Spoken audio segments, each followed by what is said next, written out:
After the original compilation of accounts spread beyond the paranormal subreddits and began circulating on larger platforms, something unexpected happened. People who had never posted anything paranormal in their lives began to recognize the description, not from the posts themselves, but from their own memories. Comments appeared in threads numbering in the thousands. They followed a pattern that became instantly recognizable to anyone who had been following the story. A person would read the description of the figure, the height, the tilted head, the turned palms, the absence of a face, the smell of cold stone. And they would go quiet for a moment.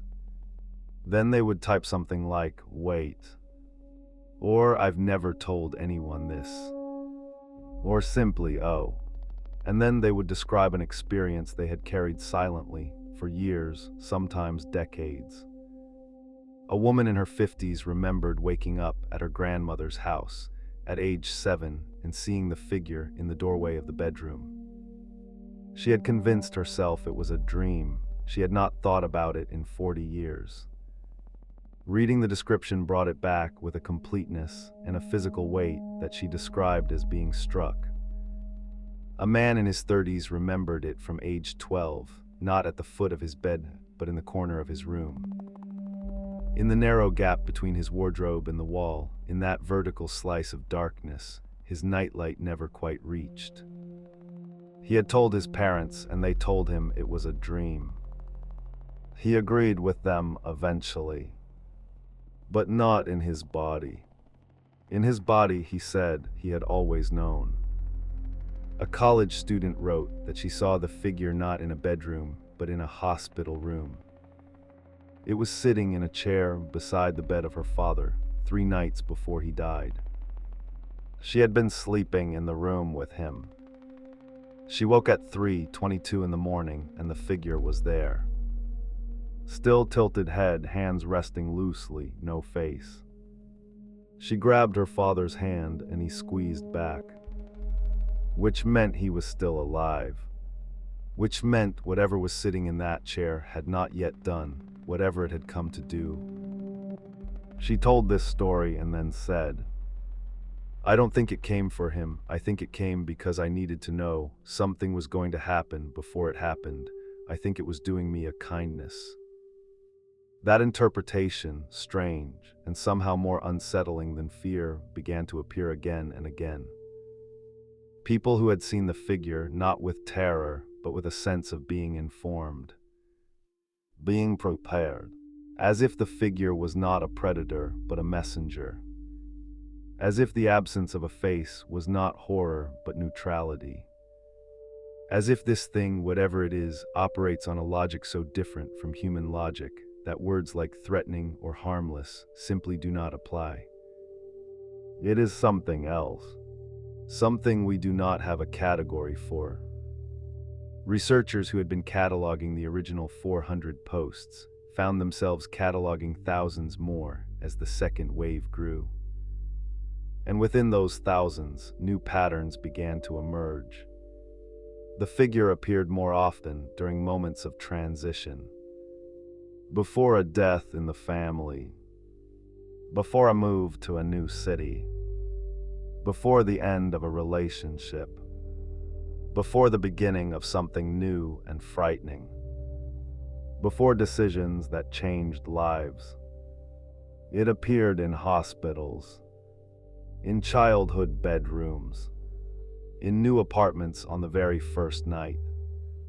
It appeared to people who were ill, to people who were grieving, to people standing at the edge of something they could not yet name. And it appeared again and again to children between the ages of 5 and 12. Children who told adults and were told they were dreaming. Children who grew into adults who remembered it perfectly. And who decades later, reading a description on a random day, felt something shift inside their chest. Like a lock opening. Now here is the detail that did not exist in the original 400 accounts. And this detail, more than anything else, is the one that cannot be explained. In 47 of the thousands of reports, 47 across 9 countries, among people with no connection to each other. The figure did not remain silent. In 47 accounts, it spoke, not with a voice. Every single person is clear about this. There was no sound, no movement where a mouth should have been. But there was communication. Something was transmitted directly, without words, without sound, in a way that people struggle deeply to describe. They say things like, "I understood without hearing. It placed something in my mind. It was like reading, but in a language I only understood in that moment." And then they lose it, they cannot recall it again. Except for one thing. And this is the part that should make you stop for a moment.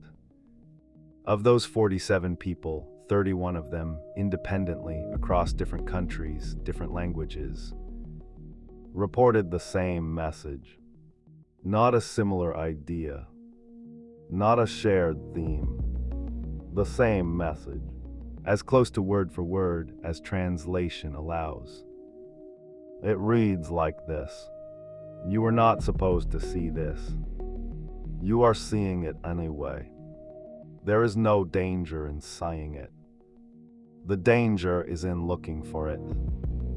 And then, 31 times in 9 countries. The head straightened, perfectly level, as if for the first time it was looking directly. And then it was gone. So what do you do with that?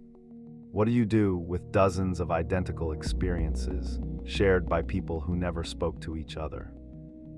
You have 2 choices. The first is the comfortable one, that this is a collective story feeding itself. A loop where the idea creates the experience, and the experience reinforces the idea. A psychological pattern, nothing more. That explanation lets you sleep. The second choice is less comfortable. You take the accounts seriously, and you accept what they imply. That something exists. That it stands in rooms while people sleep. That it has always been there. That most people never see it. And those who do were not chosen. They were simply awake at the wrong moment. That it does not want to be searched for. That looking for it is the one thing that changes its behavior. And that somewhere tonight, in some room somewhere in the world, between 3 and 3:30 in the morning, someone is lying awake in the dark, looking at the shape at the foot of their bed, trying to convince themselves it is just a shadow, just a coat on a chair, just a fragment of a dream.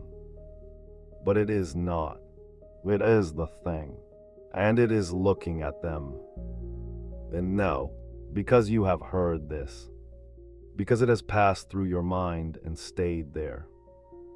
You know what they know. You know it is real. And you know what it said. Do not look for it. Do not look for it. Do not look for it.